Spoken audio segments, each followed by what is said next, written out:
आज दक्षिण कराड तालुका काँग्रेस कमिटीच्या विद्यमाने माझ्या मतदारसंघातील ग्रामीण भागातल्या कार्यकर्त्यांचा आज आम्ही संवाद मेळावा घेतला।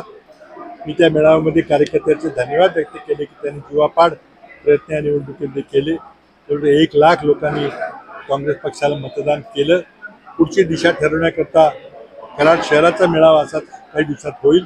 नंतर आम्ही काही सर्व ज्येष्ठ कार्यकर्ते बसून पुढची दिशा ठरवू। पण आता या पुढच्या निवडणुका या स्थानिक स्वराज्य संस्थांच्या नगरपालिकांच्या कार्यकर्त्यांच्या निवडणुका आहेत।